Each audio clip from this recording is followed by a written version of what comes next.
पाकिस्तान की नापाक हरकत पर बीएसपी मुखिया मायावती ने कहा कि चीन और पाकिस्तान के साथ विदेश नीति की समीक्षा होनी चाहिए।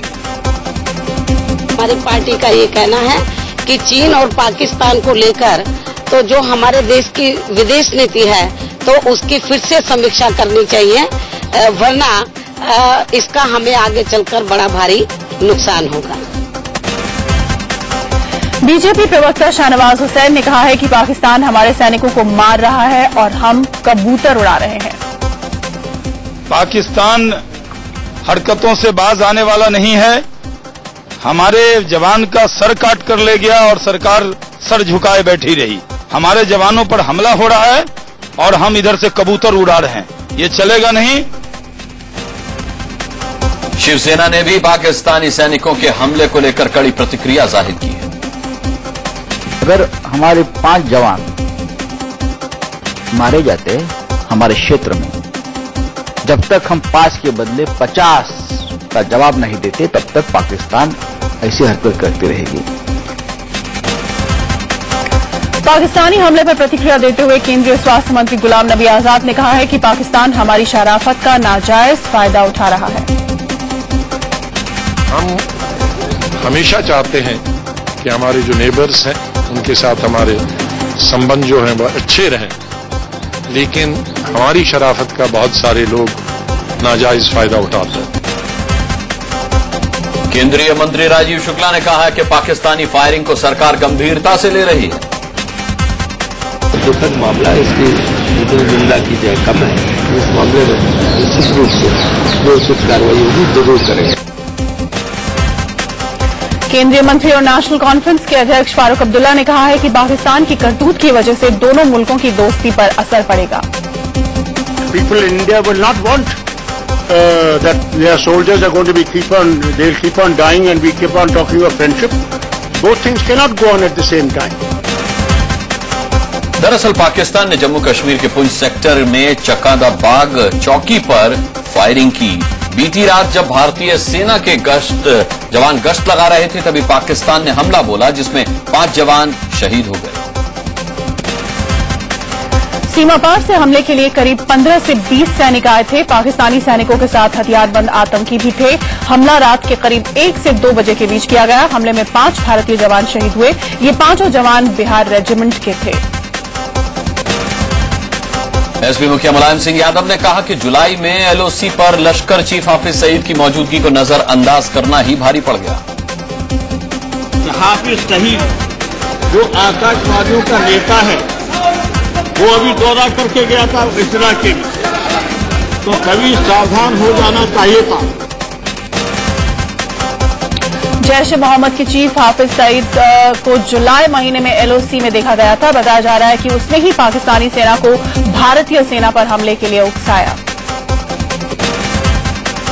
पाकिस्तान की फायरिंग पर गुजरात के सीएम नरेंद्र मोदी ने ट्वीट किया है। उन्होंने लिखा है कि पाकिस्तान की तरफ से चक्कादाबाग में कायरतापूर्ण हमला किया गया।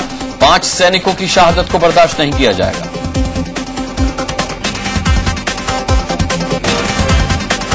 पाकिस्तान के हमले पर कांग्रेस के मीडिया प्रमुख अजय माकन ने ट्वीट किया है कि इस हमले से राहुल गांधी गहरे सदमे में हैं। राहुल ने गुजारिश की है कि पाकिस्तान की इस उकसाने वाली हरकत को सरकार गंभीरता से ले।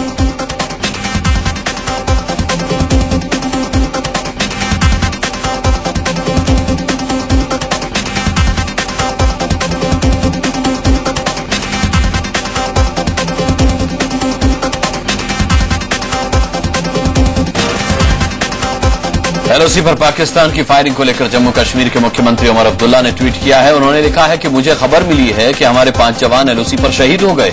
उनके परिवार वालों के प्रति मैं संवेदनाएं जाहिर करता हूं। पाकिस्तानी सेना ने पिछले 6 महीने में 33 बार युद्ध विराम का उल्लंघन किया है। फरवरी में सीमा पार से 4 बार फायरिंग हुई तो मई में 8 बार सीज फायर तोड़ा गया। जून में पाकिस्तान ने 10 बार युद्ध विराम का उल्लंघन किया तो जुलाई में सीमा पार से 11 बार हमला किया गया। नवाज शरीफ के पाकिस्तान के पीएम बनने के बाद से सीमा पार से युद्ध विराम के उल्लंघन के मामले बढ़ते गए हैं। 7 जून को लोनी वाली पोस्ट पर, 10 और 11 जून को नंगी टिकरी पोस्ट पर फायरिंग हुई। 19 जून को आतंकियों ने घुसपैठ की नाकाम कोशिश की। घुसपैठ और फायरिंग की कई घटनाएं नवाज के समय में हुई। कुछ और खबरें। फूड सिक्योरिटी बिल पर बुधवार को चर्चा होने की उम्मीद है। केंद्रीय खाद्य मंत्री केवी थॉमस ने यह बिल सोमवार को मानसून सत्र के पहले ही दिन लोकसभा में रखा था। सरकार के लिए राहत की बात यह है कि फूड सिक्योरिटी बिल पर मुलायम सिंह यादव ने थोड़ी नरमी दिखाई।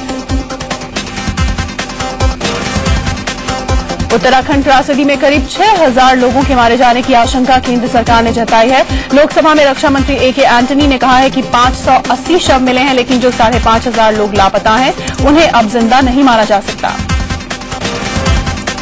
सीबीआई ने एक बार फिर सुप्रीम कोर्ट में आजादी के लिए गुहार लगाई है। सीबीआई ने मांग रखी है कि जिन मामलों को मॉनिटर कोर्ट कर रहा हो उस मामले में सरकार की तरफ से किसी तरह की दखल अंदाजी की इजाजत न मिले।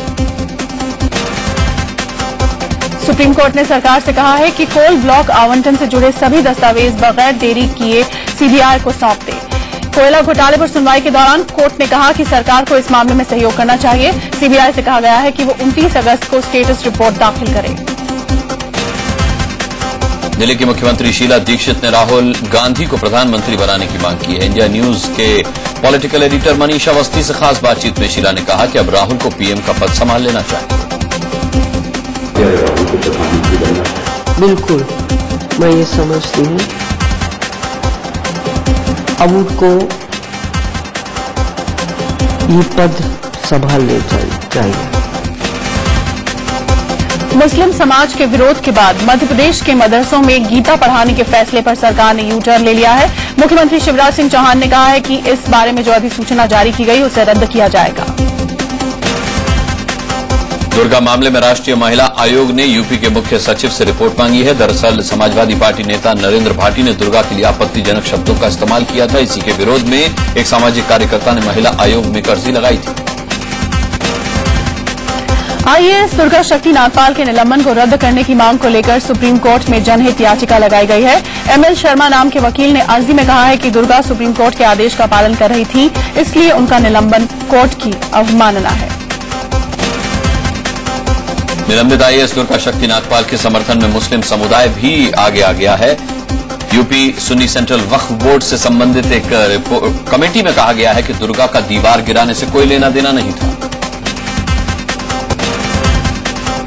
कमेटी ने कहा है कि आईएएस दुर्गा नागपाल वक्फ बोर्ड की जमीन पर कब्जे को हटाने की कोशिश कर रही थी, जिसकी वजह से उनका निलंबन किया गया है। कमेटी ने अपनी रिपोर्ट यूपी सरकार को भेजकर दुर्गा का निलंबन वापस लेने की मांग की है।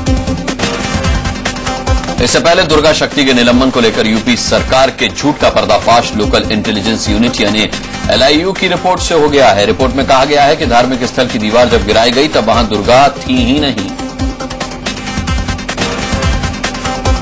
एलआईयू की रिपोर्ट आने के बाद बीजेपी प्रवक्ता विजय बहादुर पाठक ने कहा कि अखिलेश सरकार का झूठ सामने आ गया है। एलआईयू की रिपोर्ट पर कांग्रेस ने भी अखिलेश सरकार को आड़े हाथों लिया है। राजस्थान के जैसलमेर के एसपी पंकज चौधरी के तबादले का विरोध जारी है। पोखरण में दुकानदारों ने अपनी दुकानें बंद करके विरोध जताया। व्यापारियों ने जल्द से जल्द एसपी का तबादला निरस्त करने की मांग की। एसपी ने कांग्रेसी नेता की हिस्ट्री शीट खोली थी। उधर जैसलमेर में एसपी पंकज चौधरी के तबादले पर विवाद थमा भी नहीं था कि यहां दूसरे एसपी ने चार्ज संभाल लिया। कहा जा रहा है कि कांग्रेस विधायक हिस्ट्री शीटर पिता का केस खुलवाने के चलते पंकज चौधरी का तबादला किया गया। आंध्र प्रदेश के मुख्यमंत्री किरण रेड्डी ने सोनिया गांधी को चिट्ठी लिखी है, जिसमें कहा गया है कि तेलंगाना को अलग करने की प्रक्रिया तब तक शुरू न की जाए जब तक पार्टी की ओर से बनी 2 सदस्यीय समिति लोगों की चिंताओं पर कोई फैसला नहीं ले लेती। चिट्ठी में आंध्र प्रदेश के आंध्र कांग्रेस के पार्टी प्रमुख और रायलसीमा के 7 तटीय आंध्र के कांग्रेस नेताओं के दस्तखत हैं। संसदीय कार्य मंत्री कमलनाथ ने कहा है कि तेलंगाना का विरोध कर रहे कांग्रेसी सांसदों को समझाने की कोशिश की जा रही है। अलग विदर्भ की मांग को लेकर बीजेपी का एक डेलीगेशन आज नितिन गडकरी से मिला, जिस पर गडकरी ने उनकी मांग को उचित बताते हुए केंद्रीय नेतृत्व के सामने उठाने का भरोसा दिलाया। बीजेपी भले ही अलग विदर्भ की मांग कर रही हो, लेकिन शिवसेना इसके खिलाफ है। पार्टी के प्रवक्ता संजय राउत ने कहा है कि वो बीजेपी की इस मांग से इत्तेफाक नहीं रखते। असम के कोकराझार में अलग बोडोलैंड राज्य की मांग करते हुए बोडो छात्र संगठन के बुलाए हुए बंद का दूसरा दिन है। तेलंगाना के बाद बोडोलैंड को अलग राज्य बनाए जाने की मांग तेज हो गई है। बंद के दौरान कोकराझार और चिरांग जिले में मार्केट्स पूरी तरह बंद रहे। चारा घोटाला मामले में जज बदलने की लालू प्रसाद की अर्जी पर सुप्रीम कोर्ट ने फैसला सुरक्षित रख लिया है। इससे पहले 23 जुलाई को हुई सुनवाई में सुप्रीम कोर्ट ने लालू की मांग पर जज बदलने के संकेत दिए थे। दरअसल आरजेडी सुप्रीमो लालू प्रसाद यादव ने कहा था कि रांची के सीबीआई कोर्ट के जज जेडीयू नेता के रिश्तेदार हैं और इसी आधार पर जज को बदलने के लिए झारखंड हाईकोर्ट में उन्होंने याचिका दायर की थी। दिल्ली बीजेपी के पूर्व प्रदेश अध्यक्ष विजेंद्र गुप्ता पर मुख्यमंत्री शीला दीक्षित की मानहानि के आरोप तय हो गए हैं। दिल्ली के साकेत कोर्ट ने ये आरोप तय किए हैं। एमपी के मुख्यमंत्री शिवराज सिंह चौहान ने विधानसभा में नेता प्रतिपक्ष अजय सिंह पर मानहानि मामले में अपने और अपनी पत्नी साधना सिंह के बयान कोर्ट में दर्ज करवा दिए।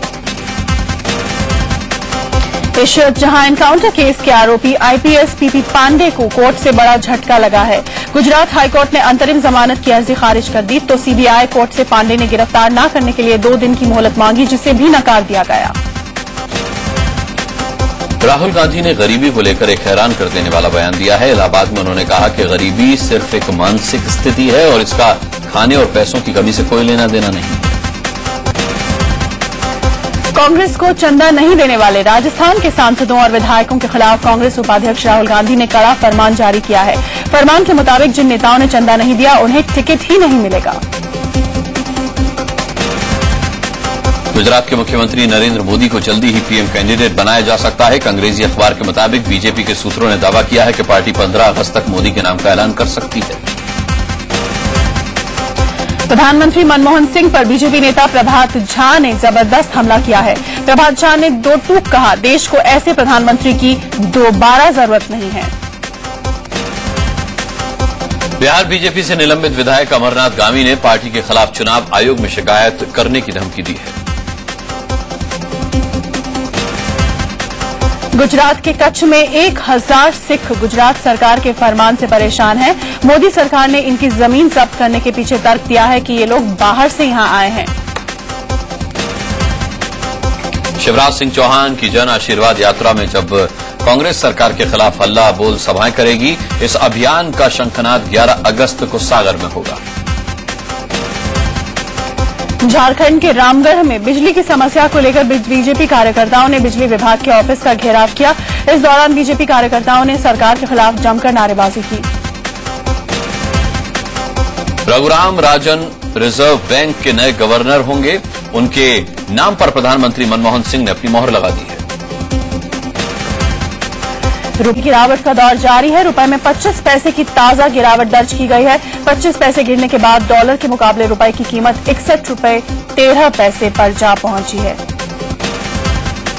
बेंगलोर के धर्मपुरी से सांस थमा देने वाली तस्वीरें सामने आई हैं। बंडाली गांव में एक आदमी कावेरी के तेज बहाव में बह गया। एनडीआरएफ की टीम मौके पर पहुंची तो रेस्क्यू ऑपरेशन शुरू किया गया। हेलीकॉप्टर से रस्सियों के सहारे बचावकर्मी नीचे उतरे। पेड़ों की झुरमुट के चलते रेस्क्यू में काफी परेशानी हुई। दिल्ली में आज एक बार फिर बारिश हुई। झमाझम बारिश से राजधानी का मौसम सुहाना हो गया। कल भी दिल्ली में बारिश की संभावना है।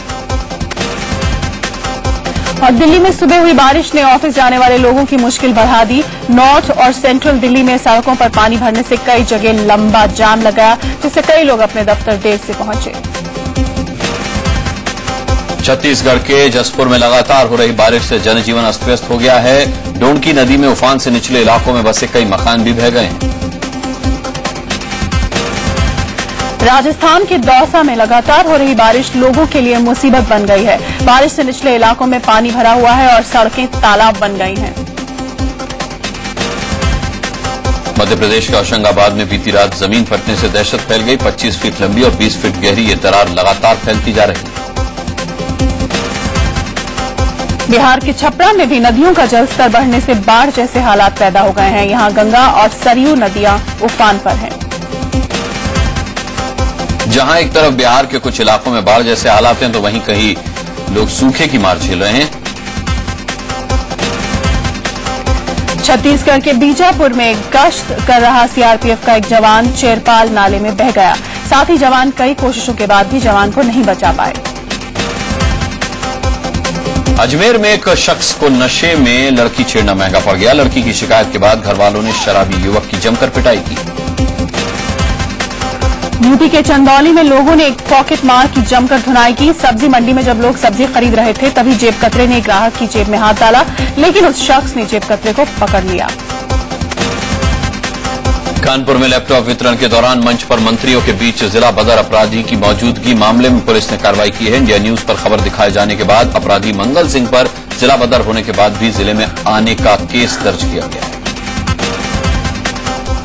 यूपी पुलिस की लापरवाही की वजह से एक शख्स की मौत हो गई। नोएडा के सेक्टर 137 के पास एक्सप्रेस वे पर ट्रक पलटने के बाद हेल्पर ट्रक के नीचे फंस गया था, लेकिन सीमा विवाद को लेकर पुलिस उलझी रही और करीब 12 घंटे तक फंसे रहने के बाद हेल्पर की मौत हो गई। जम्मू कश्मीर के उधमपुर में पुलिस हिरासत में मौत का मामला सामने आया है। रामनगर पुलिस ने सुभाष नाम के शख्स को उसकी पत्नी की मौत के सिलसिले में पूछताछ के लिए हिरासत में लिया था। यूपी के गोंडा में 2 ट्रेनी दरोगा पर लूटपाट करने का आरोप लगा है। आरोप है कि दोनों पुलिस वालों ने एक कारोबारी को चेकिंग के बहाने रोका और 60,000 के गहने लूट लिए। इंदौर में एक पिता की इंसानियत को शर्मसार कर देने वाली घिनौनी करतूत सामने आई है। पिता पर अपनी ही नाबालिग बेटी से रेप का आरोप है। मध्य प्रदेश के छतरपुर में एक 45 साल के शख्स को जिंदा जलाने का सनसनीखेज मामला सामने आया है। यहां भैयालाल कुशवाहा नाम के शख्स को सरेआम 3 लोगों ने मिट्टी का तेल डालकर आग लगा दी। मेरठ में बदमाशों ने क्लिनिक में घुसकर एक डॉक्टर की गोली मारकर हत्या कर दी। डॉक्टर के घर वालों का आरोप है कि कुछ बदमाश उन्हें रंगदारी के लिए धमकी दे रहे थे। बरेली में एक वकील ने धारदार हथियार से अपनी पत्नी की हत्या कर दी। दूसरी महिला के साथ संबंधों की वजह से घर में अक्सर पति पत्नी में झगड़ा होता था। नागपुर में एक महिला की कार से बदमाशों ने 20 लाख रुपए लूट लिए। गांधी बाग इलाके में ये महिला अपने लॉकर से 20 लाख रुपए निकालकर घर ले जा रही थी, तभी ये वारदात हुई। मुंबई के गोरेगांव इलाके में 2 बाइक सवारों ने दिन दहाड़े एक व्यापारी से 5 लाख रुपए लूट लिए। अहमदाबाद में पुलिस ने एक 47 साल की महिला को ज्वेलरी चोरी करने के आरोप में गिरफ्तार किया है। महिला ने 13 लाख रुपए की कीमत का एक डायमंड नेकलेस चोरी किया था। मुंबई के खार में बीजेपी कार्यालय के बाहर लगे सीसीटीवी कैमरे पर ही चोरों ने हाथ साफ कर दिया। चोरी से पहले सीसीटीवी में जो तस्वीरें रिकॉर्ड हुई उसमें कुछ लड़के कैमरे की तरफ आए और फिर कैमरा बंद हो गया। मुंबई सेंट्रल स्टेशन पर जीआरपी ने 6 लाख रुपए का तंबाकू जब्त किया है। बताया जा रहा है कि अहमदाबाद से आई शताब्दी एक्सप्रेस से यह तंबाकू मुंबई लाया गया था। बिहार के पूर्णिया में अगवा हुए 2 बच्चों को बरामद कर लिया गया है। इनका अपहरण इनके घर दूध देने वाले शख्स ने ही कर लिया था। गोरखपुर के बाबा राघवदास मेडिकल कॉलेज में पिछले 48 घंटे में दिमागी बुखार से 12 बच्चों की मौत हो चुकी है। असम के डिब्रूगढ़ में एक तेंदुए ने गांव वालों पर हमला कर दिया। हमले में 3 लोग गंभीर रूप से घायल हो गए। बिहार के गया में स्कूली छात्रों ने जापान में हुए हिरोशिमा कांड की 68वीं बरसी पर विश्व शांति के लिए प्रार्थना की।